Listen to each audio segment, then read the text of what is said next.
What's going on, guys? It's Rai here. Welcome to this video. So in this lesson we are going to learn how to make the header metadata dynamic.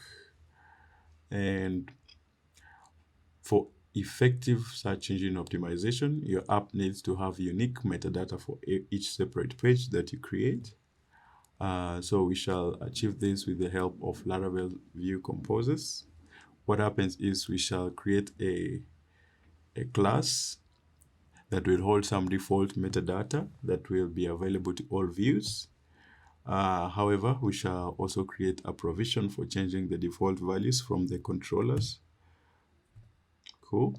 And now that we are creating new custom class, it is probably a good time to introduce some discipline in our coding so that we do not mess up the application and forget where we put our classes.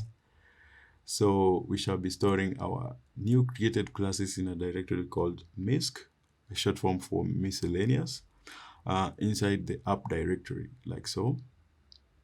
So this is not only good because it makes it easy for you to reuse your code across many projects, it also makes your project well organized. So let's say you wanted to write a small module that receives PayPal's instant payment notifications, IPNs. You'd write your classes inside app misc payments PayPal, right? So now let's now let us create our composer class. So you can create misc composers app.composer.php, appcomposer.php, sorry. So what I mean by all that gibberish is that inside the app directory, you can create an extra class called an extra directory called misc. So you can actually just put your stuff in here inside the app directory. It's your app anyway. So however you use it is completely up to you. But I just like to put them separately in a separate directory. So that I can just lift that directory and put it in the next project and continue the work. So inside this directory, so we can just call this composers. So if you go to laravel.com, you can search here for composers, view composers. Yeah. So there are callbacks or class methods that are called when a view is rendered. So these are good for making sure that we can set data that is available for all views without necessarily writing it in controllers. Okay, so it helps you to set things like titles, things like the currently logged in user, so that it's available for all views all the time. Cool. So inside here is where we create our class, and we shall call it app composer. So this is universal for all the views. Cool. So this is what is meant by this step.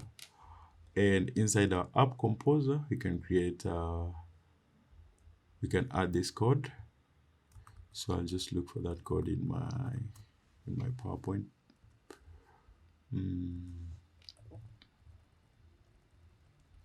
I don't want to type all that code.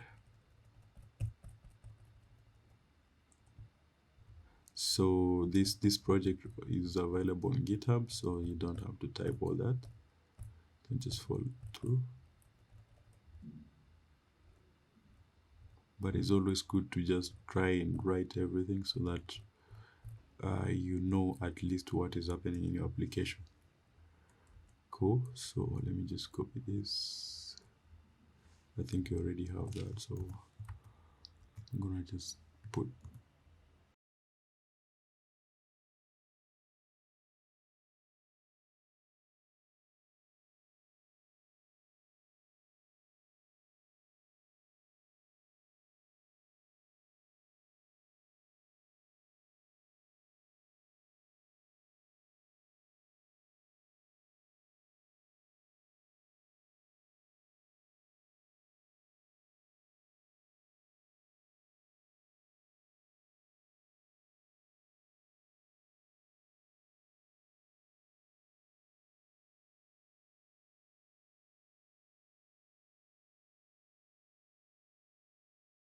Right, so you just have the code like this, and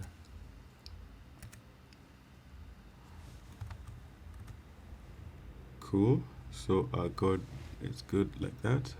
So I didn't add the content here, you can add it. So let me just continue with explaining.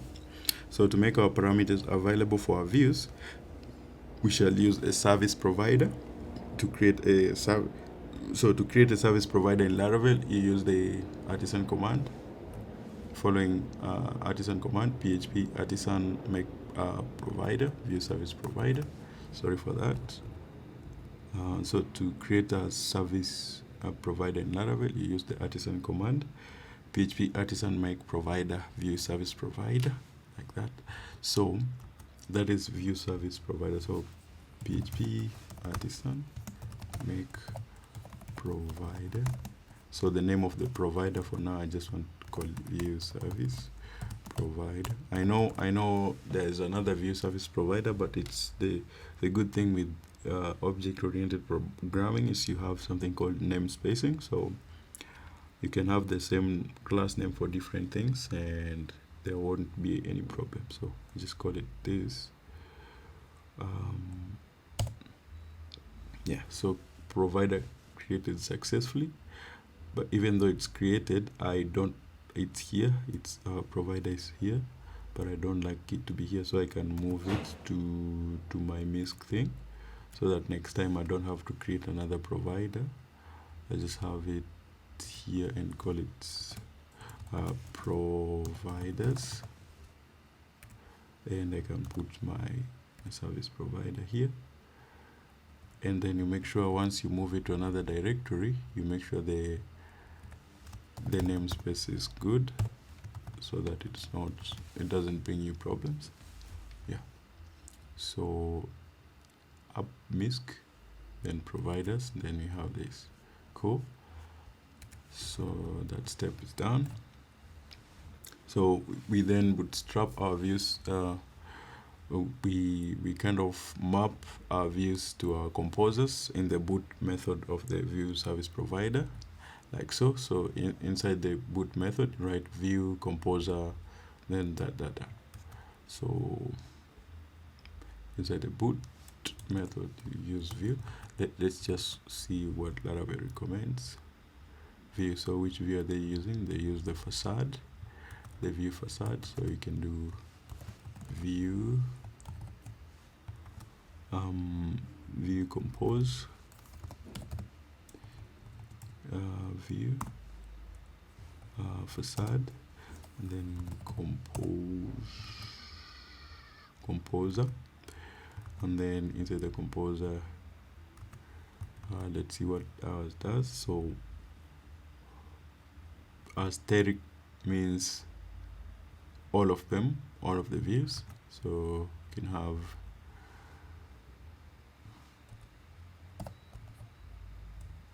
all of the views, and then our class is inside up misc composer, up misc composers, and then up composer,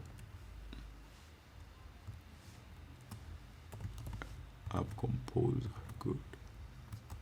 So this is just loading our composer and telling Laravel that we want, whenever all views are loaded, we want this composer to be mapped to those views. So these all arrays elements that are available here, they'll be available in the views as variables. So you'll have you just in your views, you'll be able just to do, like that, and whatever content is here will be available in your view, right? So you can also do user auth user, and the currently logged in user will be available in your views. So you'll just in your views, you just do this user and whatever, if it's the name that you need, the name like that, if the email, whatever. So easy peasy. It makes our work easier, so that you don't have to do this in your controllers. and you don't have to experience problems in case you are on a page like an error page, because an error page will not be, your data will not be available to your error pages if you are defining your variables in the controllers. Okay, cool. So that's important. So now our variable are still not available because we have not registered our newly created service provider. So each time you create a service provider, you need to add it to the providers array in the app, in the config, app config. So app config is inside the config here, and then app.php, and then you go to providers. There's a providers thing here, and then at the end here you can see we have another view ISO. There's another view service provider, but this is different. So that's the good thing about you can add a view service provider, and ours is app misc providers, like that in class, and we add. Cool. So we can remove this. So just like that. So whenever the app is loaded, our app composer is loaded by this service provider. So the work of service providers is just to make your service classes available to your application at runtime. So to utilize our variables and make the head metadata dynamic, we need to we are going to assume that there are there are a pair of variables for each meta tag. One that is natural, with which will act like a fallback, while the other generic that will be defined in the controller. So what I mean is, like for the title, we can have a natural page title. Sorry about that. A natural page title, which will be defined here. So this will be available for all views. So this will be natural. Everything we want to be available by default, you can call it natural, at least for the meta tags. So the most important thing is we need variables for, if you go to our site layout thing, we can see we need the description, we need keywords, we need the canonical, we need what else? We need at least those, and the title, right? So at least these three, and the open graph image, maybe at least for the website. Good. Yeah. So yeah, those ones you can define. So this is what I mean. So the generic one will be defined in the controller, and the natural one in the composer. So we will use the null coalescing operator to check that this is set. If it's not available, we fall back to our natural value, right? So we'll do that for the title, description, and the keywords, and the open graph image. Cool. So this is what I mean.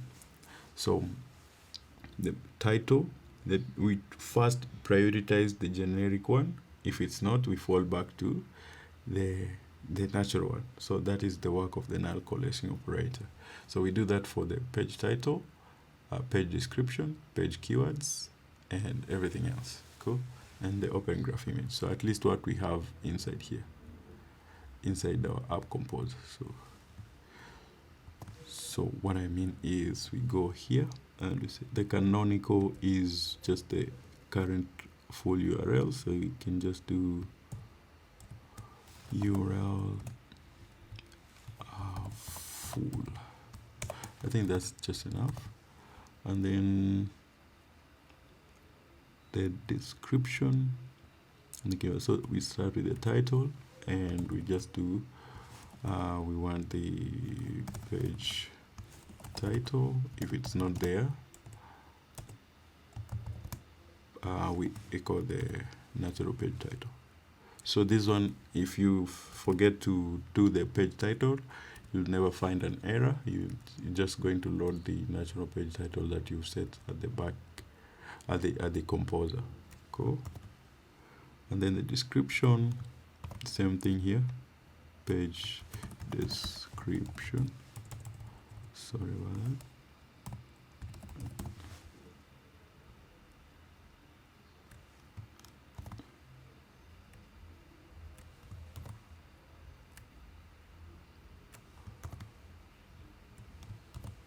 Then the keywords.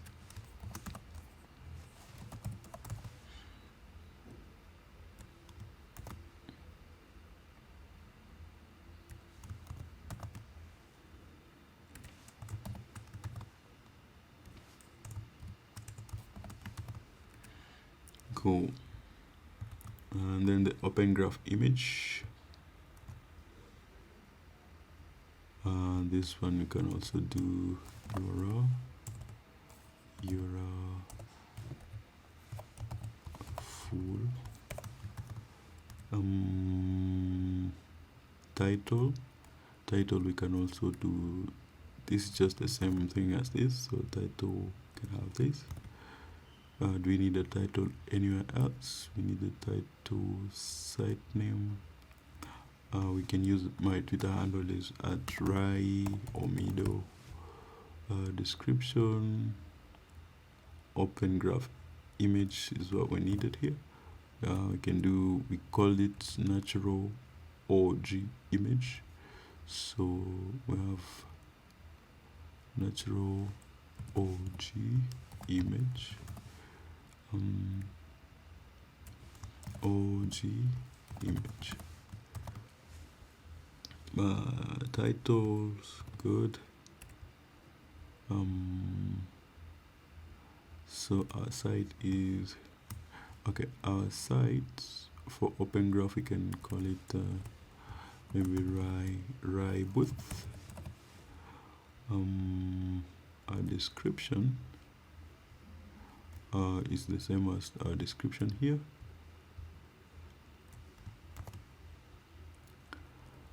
Description is the same here, and our description is also the same. So image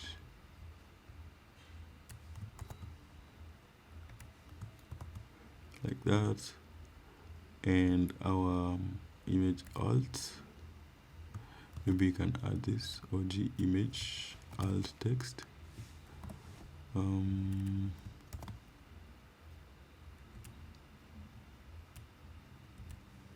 Alt, this is the alt text for images, so it's important to provide that for Twitter, and we just also add it to the app composer.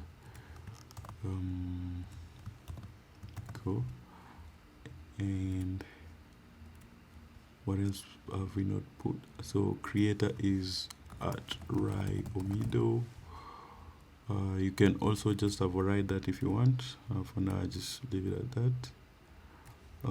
Site is @RaiOmido.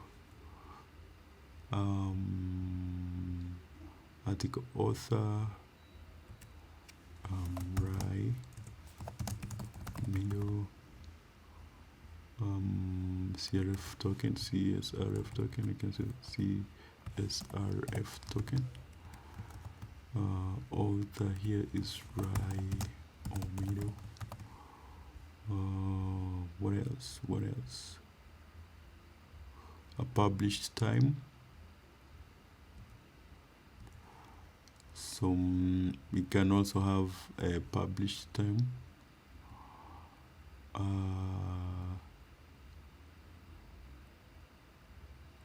So maybe for this we can just do if it contains a published time.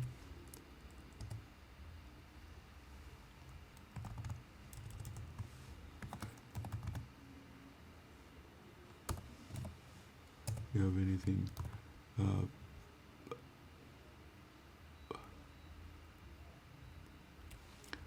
Published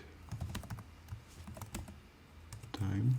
We only need this, I think, for things like blog posts or products.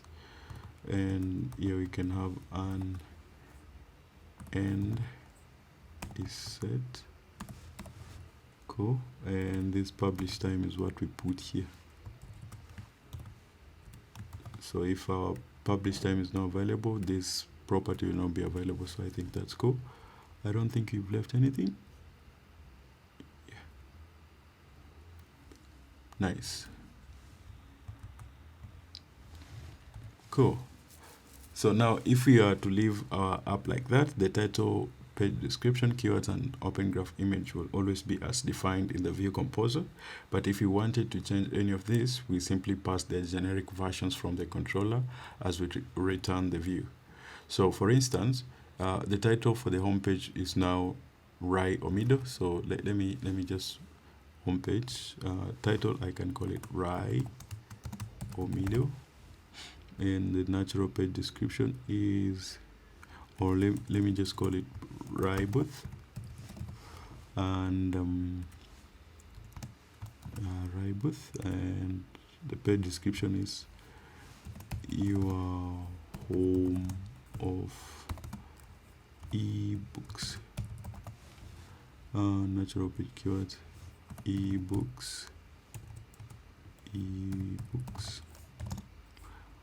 online books, online bookstore. So we want to maybe rank for those keywords. And then the open graph image, we can have URL. I will put an image in the public directory in the images, and then you can say default .jpg. So we make sure we put that image there.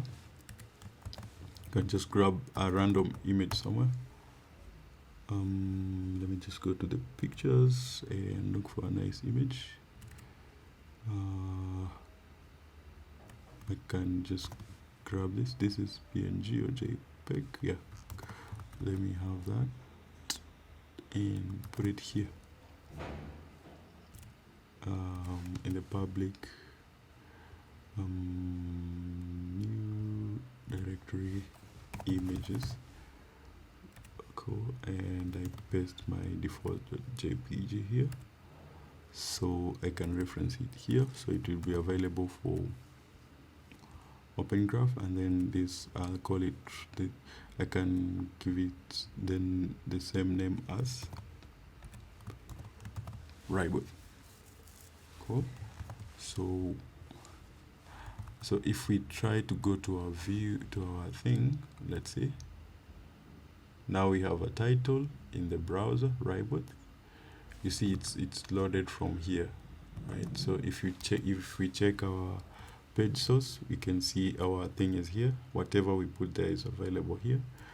So your home of ebooks online, our canonical is this. Everything is just so well and cool. So yeah, that's nice. So if we wanted to change, if we go back here, if we wanted to change, say Jumbo Africa, we'd pass it to the layout from inside the index method of the site controller file as follows. So if we want to change the page title of the home page, we just go to the, let me close all and go to the site controller index method, and the way you pass data to views is you add an array here. And for example, I want to change the page title. I just do Jumbo Africa, just like that. And if I refresh this, see the title has changed to Jumbo Africa. Cool. If I want to change the description, also just do page description, and I change it to something else. Also the open graph image. So everything we set in our all the generic values that we need, all the generic values that we were talking about here, we can set them from your controller also. So you make the natural value is in the composer, the generic value in the controller. So that's the flow of things. Cool. So that was easy. So likewise, changing the description, keywords, and whatever, you can change them from your controller as you please. So you can even set these things in the database, and then when you're loading the view, you just load them here and you pass them to your view, and they're going to be displayed. So I think that's cool. So in the next lesson, you're going to learn working with the database so that we can save some products to the database and whatever. Otherwise, thank you so much for following this tutorial. See you in the next one.